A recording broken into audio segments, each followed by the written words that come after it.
ये जाने वाले की अपार सफलता के बाद जुगेश्वर साहू की स्वर में सुनिए टूरी दिखत है झमाझम।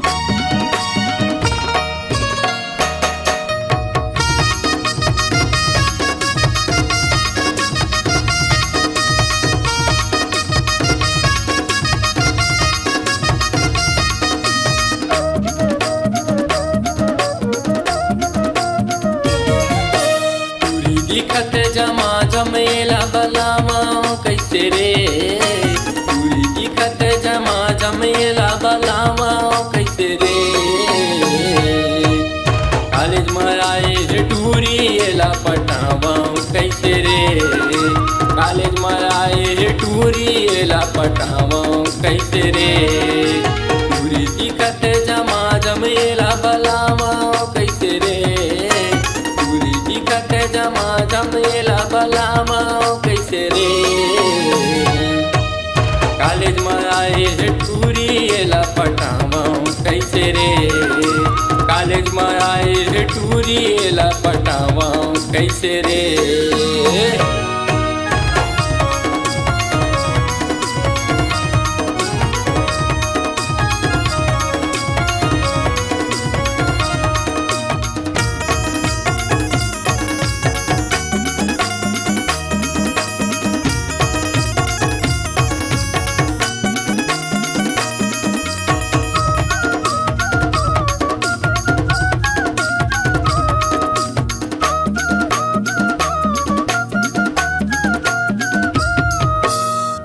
जवानी टूरी के संगी चश्मा लगाए घूमत रहते, कोनो टूराला देख नहीं कन्या मटकावत रेंगत रहते।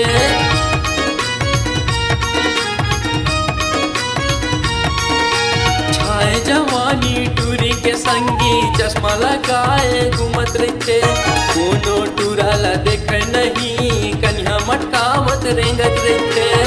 मने बात येला समझावा कैसे रे, नहीं माने बात येला समझावा कैसे रे।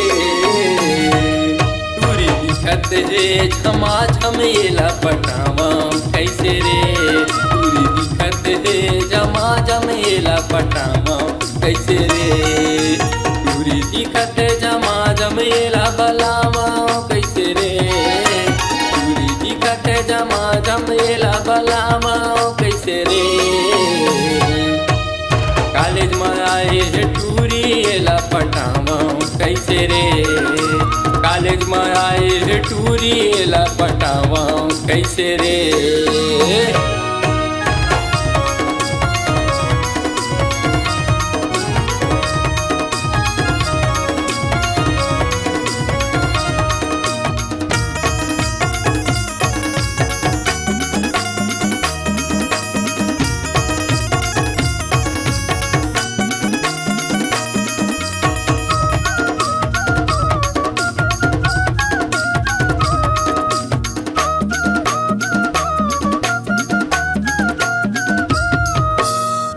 मूर्तियाला देख के संगी टूरी मोला फसाए है, कामया के जादू डारे मन मोरो मोहाए है।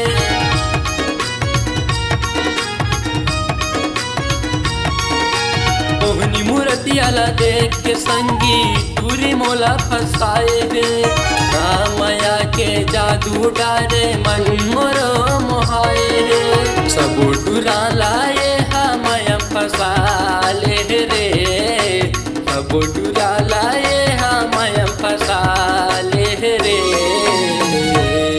रानी दिखत हवे झमाझम एला पटा लेते रे, रानी दिखत हवे झमाझम एला पटा लेते रे।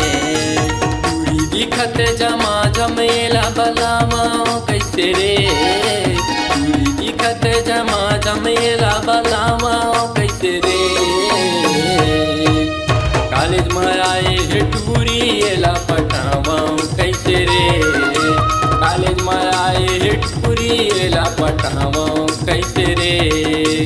कॉलेज में आए रे टूरी एला पटावा कैसे रे, कॉलेज में आए रे टूरी एला पटावा कैसे रे।